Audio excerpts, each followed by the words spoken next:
శ్రీ గురుభ్యో నమ.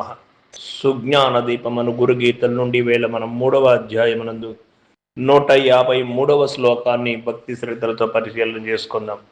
గురోధ్యానే నేతి నిత్యం దేహి బ్రహ్మమయో భవేత్ స్థితచ్చ యత్ర కుత్రాపి ముక్తోసౌ నాత్ర సంశయః.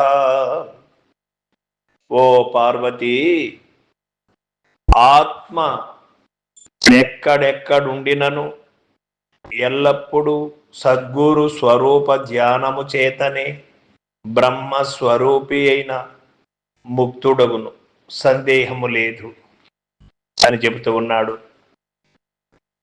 ఆత్మ ఎక్కడెక్కడ నుండినను అంటే ఆత్మ ఎక్కడ ఉంటుంది? మన శరీరములోనే ఆత్మ ఉండాలి. మరి ఎక్కడెక్కడా తిరిగే ఆత్మ అనగా నానా రకమైనటువంటి భ్రాంతులకు లోనై ఉన్నది కూడా అన్నిటికీ కారణము ఈ ఆత్మనే. ఈ ఆత్మ భ్రాంతుల నుండి విముక్తి ఎప్పుడవుతుందో అప్పుడే నిజ ఆత్మగా అది పరిణతి చెందుతుంది. నీలో ఉన్నటువంటి ఆత్మ జీవాత్మగా మారి సూత్రాత్మగా వ్యవహరిస్తూ ఉన్నది. ఈ సూత్రాత్మ నానా రకమైనటువంటి భ్రాంతులకు లోనై, నానా విధమైనటువంటి నటనలకు లోనై, నానా రకమైనటువంటి కల్మషములకు లోనైనది ఈ సూత్రాత్మ. ఈ సూత్రాత్మ గురుముఖత విచారించి నిజము ఎరిగినటువంటి సూత్రాత్మ శుద్ధ ఆత్మగా పరిణతి చెందుతుంది. ఆ శుద్ధాత్మని ఈ యొక్క నిజ దైవాన్ని తెలుసుకోగలదు.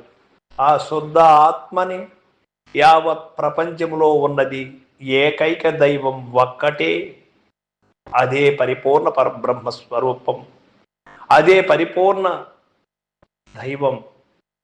ఆ దైవానికి ఏ రూపము కానీ, ఏ గుణము కానీ, ఏ వర్ణము కానీ, ఏ యొక్క బాధ బందీలు కానీ లేవు అని తెలియబడుతుంది.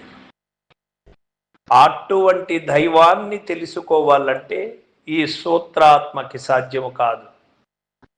ఈ సూత్రాత్మ గురుముఖత విచారించి నిజాన్ని క్రమేపీ తెలుసుకున్నప్పుడు అది శుద్ధాత్మగా మారి తన స్థానములో తాను నిలిచినప్పుడు నిజమేమిటో నిశ్చయంగా తెలియబడుతుంది. ఆ నిజం తెలిసినటువంటి ఆత్మ మళ్ళీ సూత్రాత్మగా నానా భ్రాంతులకు, నానా నటనలకు ఎప్పుడు కూడా లోను కాదు. ఎక్కడ ఉన్నా, ఏ కర్మములు చేసినా, ఎప్పుడు ఏమి మాట్లాడినా అందులో తగులుకోక, దానికి సంబంధము లేక తాను స్థానములో తానుండి ఈ వ్యవహారం అంతా కూడా చేస్తూ ఉంటుంది. అదే ఆ సత్యమే మనిషికి తెలియవలసినది. అది ఎట్లా తెలియబడుతుంది అంటే గురుముఖత విచారించిన వాళ్ళకి తెలియబడుతుంది, తక్కిన వాళ్ళకి తెలియబడదు. గురుముఖత విచారించినటువంటి మహనీయులు నిజాన్ని ఎరిగి శుద్ధ ఆత్మ సంపన్నులై ఆత్మను దర్శించి ఉండగలుగుతారు. సర్వం సద్గురు పాదార్పణమస్తు. జై గురుదేవ్.